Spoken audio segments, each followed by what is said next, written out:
Hello दोस्तों, कैसे हैं आप सब लोग। आए हो आप लोग अच्छे होंगे। आज के एपिसोड की शुरुआत होती है। आप लोग देखिएगा कि आज का एपिसोड बहुत ही इंटरेस्ट और धमाकेदार होने वाला है, क्योंकि आप लोगों को देखने को मिलने वाला है जब आशिका सई को लेने आती है घर पर। उसके तभी रजत की जो माँ होती है वो घबरा जाती है और उसकी पहली रजत की बड़ी बहन जो होती है वो आशिका को गाड़ी से उतरते हुए देख लेती और कहने लगती है कि आशिका यहाँ आ रही है। मम्मा देखो चल कर के, इसी बहाने इनसे बदला लेने का यही एक मुझे मौका मिलने वाला है। जी हाँ दोस्तों, इतना सब कुछ आशिका से बताती है, रजत की माँ से या उसकी बेटी बताती है। और वो दोनों, आशिका जो ही लिफ्ट से बाहर निकलती है तो ही दोनों लोग खड़ी होकर के उनसे लड़ने लगती है। आशिका से कहने लगती है, मैं यहाँ आई नहीं काम से, मेरी सही यहाँ है इसीलिए मैं आई हूँ। तो कहने लगी तुम झूठ बोल रही हो, सही यहाँ क्या कर रही है, सही किसके वहाँ, सही कहाँ गई है मेरी सही, और तुम ये सारी बातें उनसे कहने लगती है। तभी रजत वहाँ आ जाता और बोलता है कि सही तो यहाँ पास है और वो भोसले के घर पर के है सभी के पास में। तो कहने लगती अगर सभी के पास में सही है तो मुझे पता क्यों नहीं चलना पाया और मैं उसे मिली क्यों नहीं। सारी बातें जब कहती है तो रजत कहने लगता माँ इन सब बातों का कोई मतलब नहीं, चलो घर चलते हैं, तुमसे हम बाद में बात करते हैं। तो उसे वो चिल्लाती ही रह जाती है और रजत माँ को अपनी घर लिए चला जाता है। और तभी सभी की तरफ और आशिका की तरफ रजत देखता है और फिर दरवाज़ा बंद कर लेता है। आशिका जब अंदर पहुंचती है, इधर आप लोग देखिएगा रजत के पिता और शांतनु सर दोनों लोग बात कर रहे होते हैं। कहने लगते हैं मैंने इलेक्शन में भाग ले लिया है और इस इलेक्शन में तुम्हें भी मेरे साथ ही भाग लेना होगा। तभी शांतनु बोलता है हम दोनों के परिवारों के बीच में जो कुछ चला, इसलिए सोसाइटी वाले बहुत भखेड़ा खड़ा कर चुके हैं। हमें नहीं लगता कि इन सब चीज़ों में मुझे घसीटो प्लीज। तो कहने लगते नहीं, अगर तुम नहीं जो काबिल होगा वही जीतेगा, यही मेरा फैसला है। इधर देखते हैं कि सभी अपनी सही को लेकर के जब पहुंचती है तो देखते हैं सही के हाथ में बहुत सारे बैग होते और रजत भी उसके साथ होता। ये सब देख करके रजत के पिता को बहुत ही खुशी महसूस होती है और कहने लगते हैं कि काश भगवान ऐसा करते कि सभी और रजत एक हो जाते, ताकि मेरी सही को एक माँ मिल जाती प्यार करने वाली। पर ऐसा नहीं हो सकता था। रजत को तो सही सभी से प्यार ही नहीं था, पर उसे सिर्फ इस्तेमाल कर रहा था रजत। और वो जब होता था तब उसे नाटक में शामिल कर लेता था और जब होता था तो उसे खरी खोटी सुना देता था। जी हाँ दोस्तों, इस सारी बातें जब हो जाती हैं तभी रजत पूछता है, जब रजत से कहने लगती लो साड़ी ले लो, तो कहने लगती है सभी बोलती है मैं साड़ी ये क्या करूँगा। तभी रजत बोलता अगर तुम साड़ी नहीं लोगी तो ये साड़ी पहन करके क्या मैं पूरे सोसाइटी में घूमूंगा। और तभी अपनी बेटी से सही से कहता है कि अपनी परी आंटी से कह दो कि ये साड़ी ले लें। तभी वो बोलती है कि परी आंटी आप साड़ी ले लो। तो परी आंटी की सही के कहने पर सभी साड़ी ले लेती है दोस्तों। फिर होता क्या है, जब सही को लेकर के वो घर चली जाती है, बहुत प्यार करने लगती है बैठ करके। तभी यहाँ आशिका अंदर पहुँचती है तो सही कहने लगती है सभी से कि मुझे मेरी बेटी से एक बार मुलाकात करा दो। तो कहने लगती है कि मुझे आपसे कुछ बात करनी है, उसके बाद आप सही से बात कर सकती हैं। तो कहने लगती है बोलो क्या बात करनी है। तो सभी से कहती है कि सभी कहती है आशिका से आपकी बेटी इतनी देर कहाँ थी और वो मेरे साथ यहाँ थी, आपने उसे पता क्यों नहीं प्रेरा के साथ तुमने मेरे घर भेज दिया। और वो इतना क्यों घबराई हुई थी जब यहाँ आई थी और रोए जा रही थी, उसे क्या हो गया था। तभी आशिका नाटक बनाते हुए बोलती है कि मैं तो घर पे ही थी, पर क्यों पता नहीं क्यों परेरा ने मुझे उसे यहाँ लेकर के चली आई। तो कहने जब रात को देर से आओगी तो सुबह जल्दी कैसे उठोगी अपनी बेटी का ख्याल रखने के लिए।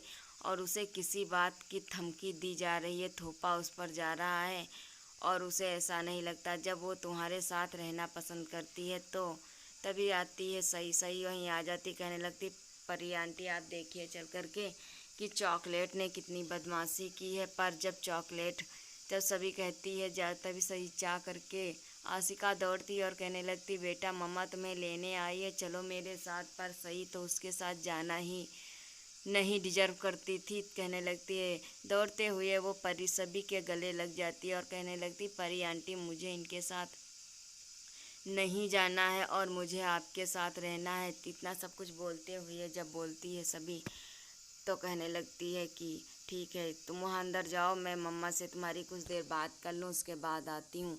और सब सही बिटारी बेचारी जा कर के एक सोफे के पीछे छिप जाती है। सभी बात करने लगती है। कहने लगती है, आप किस तरह की माँ हैं? तो कहने लगती है कि आप सीधे सीधे ना बोलती हैं सभी, इसीलिए घुमा फिरा के मुझे बता रही हैं कि मैं एक अच्छी माँ नहीं बन सकती और मैं अच्छी एक माँ भी नहीं हूँ।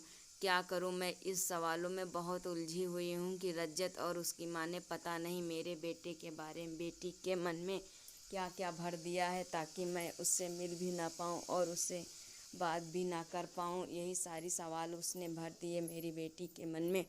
पर ठीक, ऐसा नहीं हो सकता। मैं अपनी बेटी को कभी किसी के पास रहने ही नहीं दूँगी और मैं उसे अपने पास वापस लेकर चली जाऊँगी और मैं उसे बहुत ज़्यादा प्यार करती हूँ।